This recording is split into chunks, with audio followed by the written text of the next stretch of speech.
Randy and Leslie, the podcast where we delve into the heart of what truly matters, our families. Healthy families make healthy societies. I'm Randy. And I'm Leslie. We're diving deep into the powerful insights of Dr. Randy's groundbreaking book, The Family Legacy: Shaping Culture from the Inside Out. Hear inspiring stories and strategies to transform your family.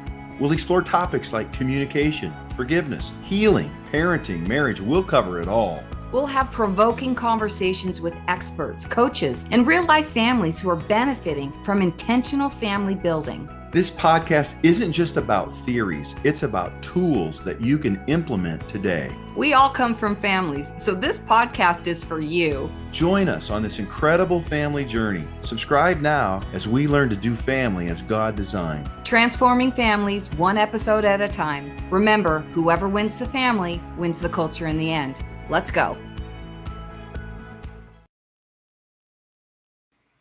Hi there. Hi. Welcome to Transforming Families with Randy and Leslie. I'm Leslie. And I'm Randy. Great to be with you guys today. We have been in a series around how to create a healthy family culture, and we're going to continue that discussion today. And this time we're going to talk around one of our favorite life verses, which is Romans 8:28. And we're going to be talking about how do we actually govern our thoughts, and how do we find the good in the good, the bad, and the ugly of life. Yeah, this again is one of our EQ exercises in the first protocol in the book and workbook called the Emotional Intelligence Protocol. And the purpose of that protocol, again, is to really how to walk in the Spirit. How do I actually, not just conceptually or ideas, like, oh, I understand what that scripture is, but how do I apply it with precision and with effectiveness? And that's what a tool is.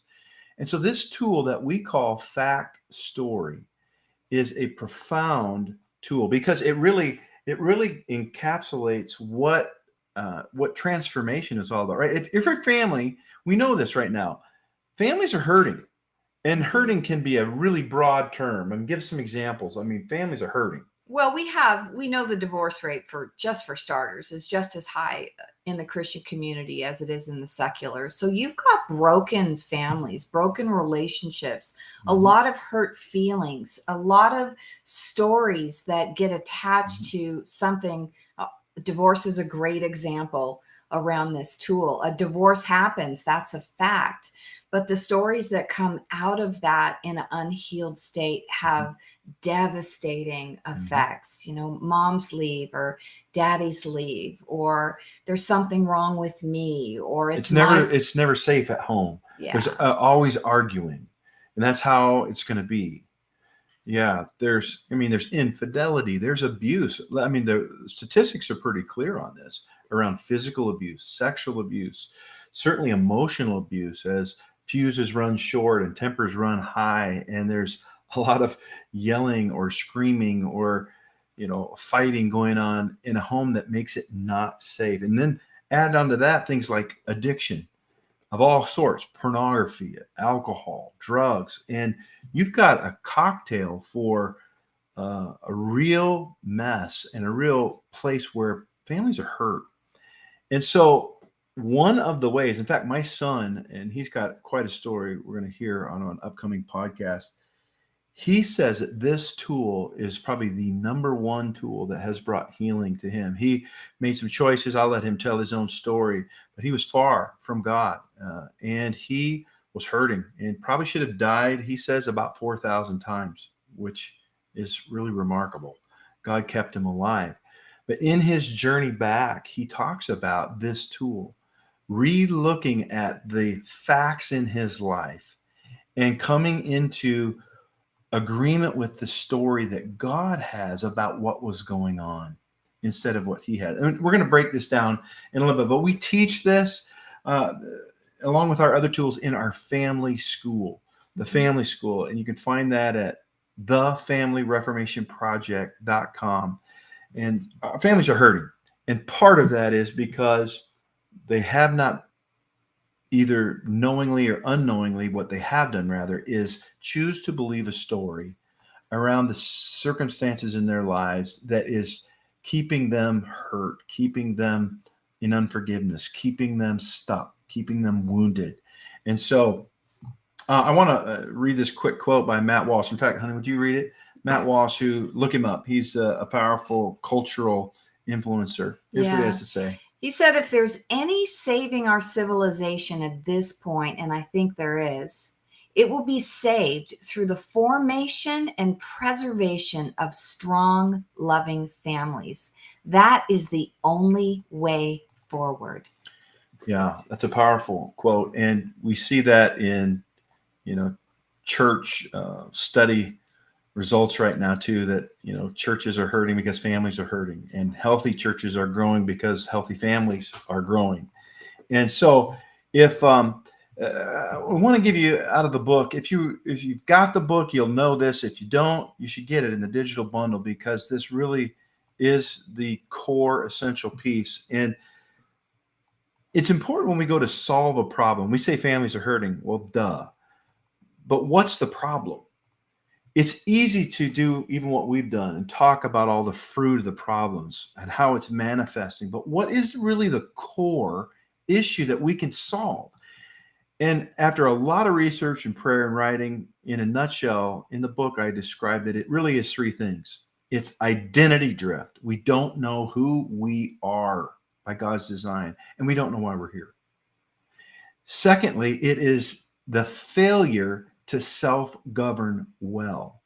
And that's where we're diving into today, is this second aspect of emotional intelligence. Really, it's walking by the Spirit, and it's really the solution to the problem in our families, is how do we self-govern? Part of that is, how do we take in what happens in life, and how do we choose, that's important, to think about it?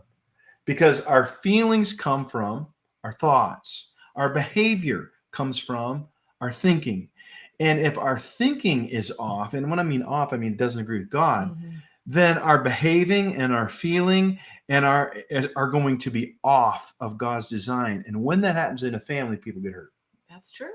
So the third part of the problem that we address in the book is the choice to not steward the family as God designed. And that is a choice.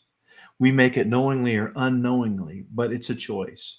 And so in this middle area of the problem, this failure to self-govern well, we have a number of tools in the book to address personal responsibility. In other words, what's my part in being able to partner with God and be able to think like He thinks, so I am actually perceiving life. Talk to us for a minute, honey, about how life flows from us. Sure. I mean, the scripture is pretty clear. Proverbs 4:23 and 23:7 talk about that we are being transformed by the renewing of our mind, and that it's from the heart that flow the issues of life. As a man thinketh in his heart, right? Your soul, your mind, your will, your emotions.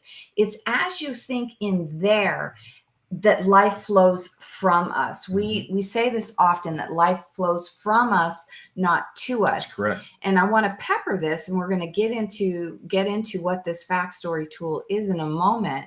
But when we're children in particular, there are things that happen to us where we are actually victims to what happens to us in our families when we're children. We don't have any control over that. But what happens is, let's use the issue of divorce. If there is a divorce, and I'm this little girl, and my experience thus far has been, I've just seen a lot of conflict in my family. My parents were fighting all the time, and I was scared, and I would run off to my room, and they were wrapped up in their own stuff, and nobody ever came and told me what was going on. And so in my little mind, I'm going to take the fact, this ongoing arguing, and I've got to make it mean something. Correct. That's the way human beings are designed. Randy's going to talk a little bit more about the realm of fact story, but we as human beings, we must make meaning out of the things that happen in life. So if I'm this little kid and this is what's going on and nobody's talking to me, I'm very open and susceptible to the story that I attach to the fact of, say, this arguing. And it might be that, God doesn't God doesn't care about me. Like, why did God put me in this family? Or mommies aren't safe, or daddies aren't safe, or gosh, if it's a little kid, and oftentimes the argument has been about them, they'll come up with a story that, gosh, there's something wrong with me because they're always fighting about me. And the problem with this is that thinking then, especially in heightened times of emotion, Right. our body is actually, it starts to shake, waiting for information. It's waiting. Our DNA is waiting for that story. And once that story comes in and we make an agreement with it, knowingly or unknowingly, and usually it's unknowingly when we're children, it gets locked in to our thinking. And then we go out into life and we don't know we're doing this, because if you've listened to prior episodes, 95 up to 95% of our thinking is happening at a subconscious level. So this story that I made around mom and dad arguing that there was something wrong with me, I'm going to go then out into life, and I'm constantly looking for evidence to support that, what is now a belief system in my heart, that there's something inherently wrong with me. And so I'm going to filter everything, every experience moving forward from this lens that there's something wrong with me. And so what happens is I reinforce that story over and over and over. The first time a kid rejects me on the playground, or I go, I'm in higher education and friends don't accept me, or I get passive for a promotion at work. It is creating then what we call a stronghold in our thinking. I know that was a little bit much. Pick it up from here, babe. No, it's really good. And it's hard not to go all the way through because we see this and we work this tool in real time. And those we teach, our family coaches, even our kids, we're familiar with this tool because of its power. It really is Romans 12:2, right? We are transformed by the renewing of our minds so that we can test and prove the good, pleasing, perfect will of God. And especially this, 2 Corinthians 10, verses 3-5. And I'm just going to read it. For though we live in the world, we don't wage war as the world does. The weapons we fight with are not the weapons of this world. On the contrary, they have divine power to demolish strongholds. Those ingrained patterns of thinking are the strongholds. And this next verse 5 demonstrates that. We demolish arguments and every pretension or thinking, every thought that sets itself up against the knowledge of God, God's way of thinking. And we take captive every thought to make it obedient to Christ. So I'll tell you, the power in this scripture is profound. And it's so easy just to think, okay, yeah, I believe that. I agree with it. And to never put it into practice. This tool that we're going to give you, and we don't have time to do the whole thing, but we're going to give you the pieces. If you want it, again, get the material. But this tool will immediately help you begin to take thoughts captive. In other words, you'll recognize, hey, wait a minute, that story doesn't sound right based on the God I know and the scripture. And what is the right way to think about this, and how to go to God and to get the right story, and how to renew or transform our thinking as a result. So here's the very quick breakdown. We live in a number of realms. I want to talk about two of them right now: the realm of fact and the realm of story. What's a fact? What's the definition of it? You open up the dictionary. What's it going to say? A fact is something that happens. It's measurable. It's objective. Today happens to be. It's verifiable. It's verifiable. Whatever today is, I don't actually know. Yeah, whatever. Anyway, I was born a female. Randy was born a male. That is a fact. And it's verifiable. It's objective. It's measurable. Okay. Now, in the same way, if you open up the dictionary and look at the definition for story, what's a story? A story is just that. It is something it's a story that you connect to the facts that happen in life. It's a perspective. It's an opinion. It's an interpretation of the facts based on now subjective, right? It's a person's experience. I promise you right now, in the United States of America, there are the same facts. Yeah. If you could actually get to them, which is hard to do these days, But there's the facts, right? The stock market is what it is. The inflation rate is what it is. The military is what it is, and the world events.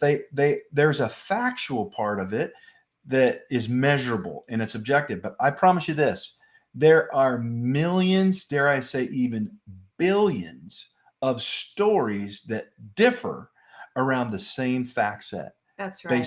Based on the opinions and the perspectives of the individual people. So what's so critical and crucial about this, and this is why it's a transformation, it's a culture transformation tool, is that the thinking, the stories, as Randy gets into this tool, must agree with God. We do a lot of marriage coaching, and two people will come to a marriage coaching and they have deep down inside, based on their own experiences, their own life knowledge, they have a belief system of how marriage is supposed to be. And we have a couple of our kids are multicultural. They come from two completely different cultures. And when they first got married, they thought, oh, we've got, this conflict because the way this culture looks at marriage is so different than the way this culture looks at marriage. And so what was important in their formation in their early married days was, what's God's culture? Yeah. What does God say marriage is? And so this tool helps us get there. So, and it's so important, because whatever we choose to believe, we end up creating. That's right. That's what it says right in Proverbs 4:23 and 23:7. So the story we choose really matters. And here's where a lot of people, I was for a lot of years, are asleep at the wheel. They're passive, and they don't intentionally choose what definitions to give to what's going on. And so it's very easy to pick a story like, well, I'm a victim, or pick a story like, well, the schools must be right about all this gender identity stuff because everybody's teaching it. Or, it's so easy to passively just agree with a story. And when it does not agree with God, every time something built on a lie is going to crash and it falls. So in a moment, we're going to give you this tool, but we want to give you a couple examples first before we just give it to you. So why don't we go to a break first quick? Let's go to a break, and you can find out how to get these tools. And then we're going to come back. We're going to give you a couple of stories to illustrate, and then we're going to just lay out the tool that you can put into practice with your family and be able to extract the good out of the good, bad, and ugly of life and be transformed. We'll be right back. Introducing the Family Digital Bundle, a powerful collection designed to transform your family's journey towards healing, growth, and thriving. At the heart of this bundle is the best-selling book and workbook, The Family Legacy: Shaping Culture from the Inside Out, written by Dr. Randall Bixby. With insightful wisdom and practical advice, these resources offer a roadmap for building a strong family legacy that shapes the culture of generations to come. But that's not all. Our Family Digital Bundle includes an e-course, over 9 hours of how-to videos, equipping you with practical tools and expert guidance to help your family. Imagine your family, a place where love, growth, and connection come together. Isn't it time to build a better family? If not now, when? Invest in your family. Order the Family Digital Bundle today by clicking the link below, or visit our website, thefamilyreformationproject.com.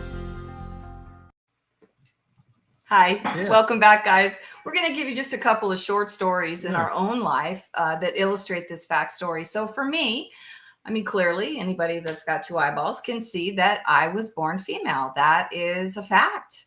And in my family of origin, the stories that were fed to me, the things that I heard, the things that I witnessed in my home of origin, was that being born a girl was not a good thing.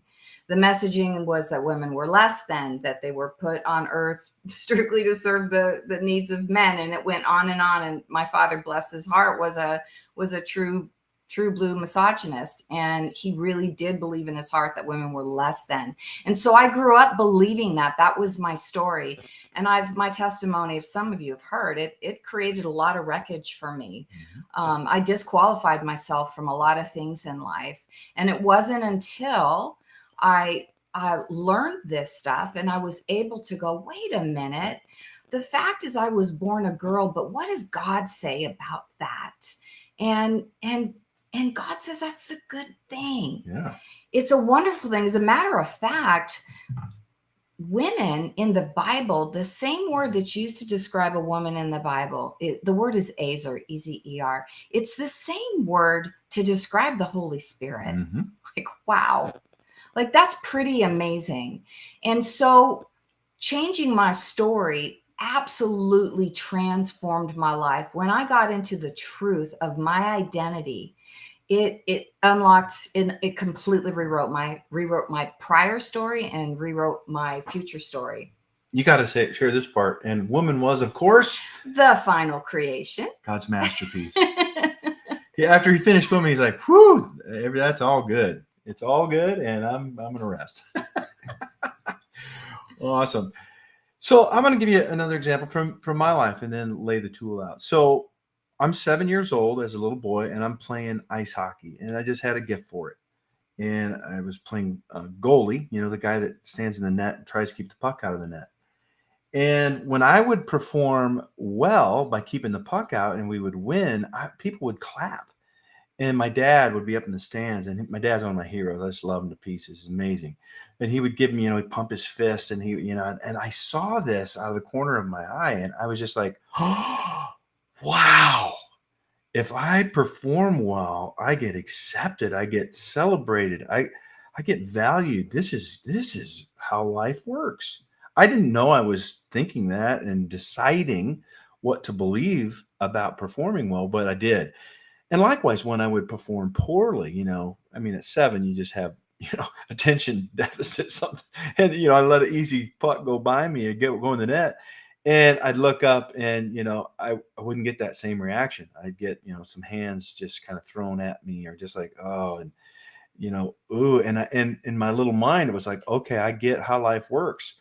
Here's the story. You perform well, you get celebrated and you get friends. You perform bad and you get rejected, you get ignored, and it feels terrible.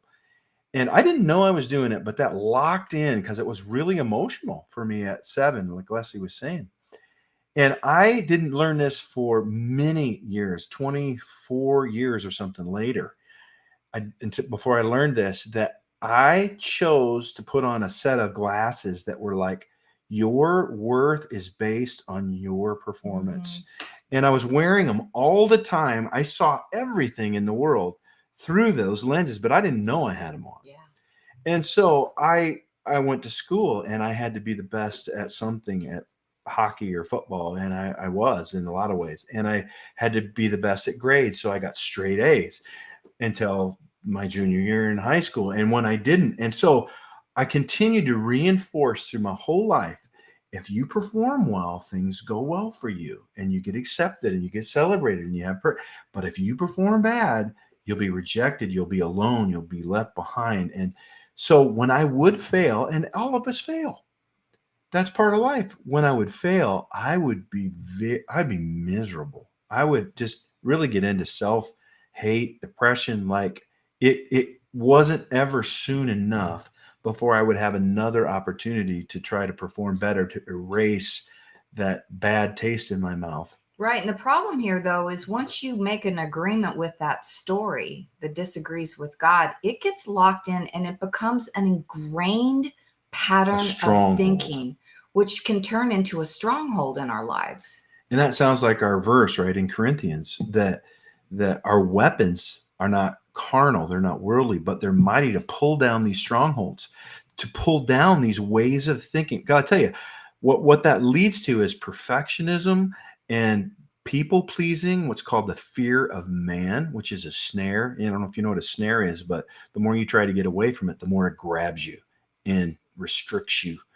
And so it was a real mess. And it wasn't until I finally, with God's love, understood, wait a minute, That's not how God sees me. God doesn't see my performance that way. He doesn't see my value that way. That's all a lie. And then I could choose, and I did. I chose to say, you know what? I'm just valuable because I'm his son and he loves me, and that's enough. And all of these beliefs, all these lenses I started taking off. I'm not enough lens and the try harder lens. And of course, this happened over years, and they didn't all come off immediately. But as I continued to lean into the truth through this tool. So the tool basically goes like this: a fact happens, and in that moment, sometimes in an instant, we pick a story. That's true. And our kids pick them without even realizing it. So as a parent, we want to make sure that there is not um, space left there for the child to simply come up with their own story, because they're going to come up with a story that's probably a lie. And it's not to control them, but it's to lead them to Jesus and to the truth. With that abuse, what's happening? With that rejection on the playground, what's the story? It isn't talking about your value, son, daughter. That's what another person's view is for their own reasons. You actually, the story with that is even Jesus was rejected and he was valuable. And so this is critical for parenting. It's critical for marriage.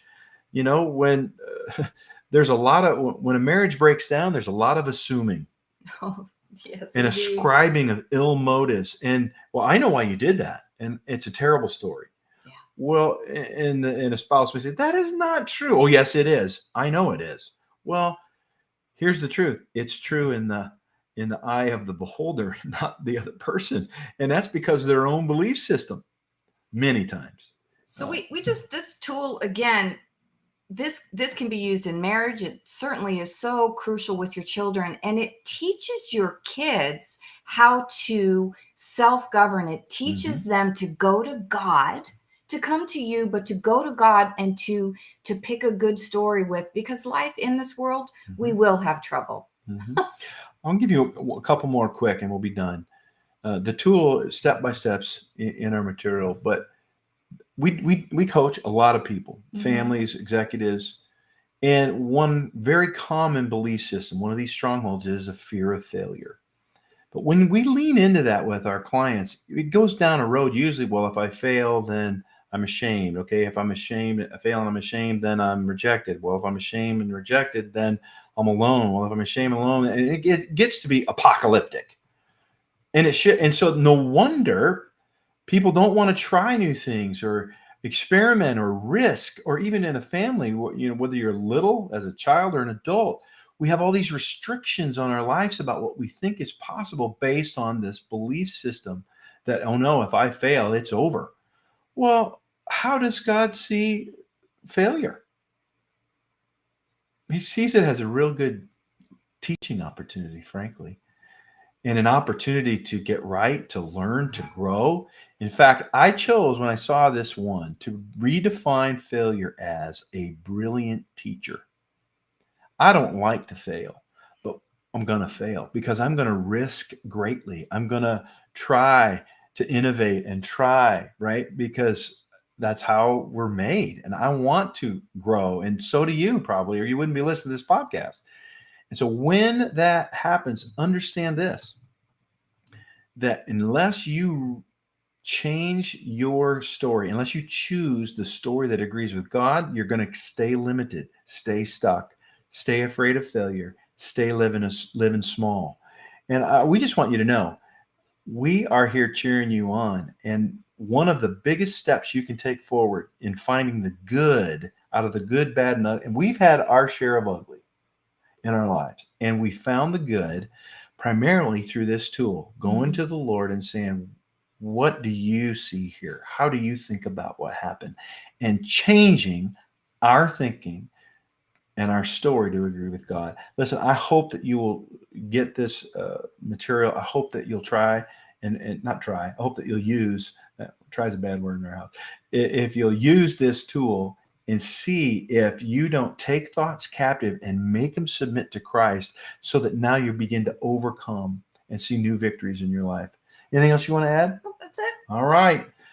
That's it for this episode. Remember, whoever wins the family Wins the culture in the end. See you next time.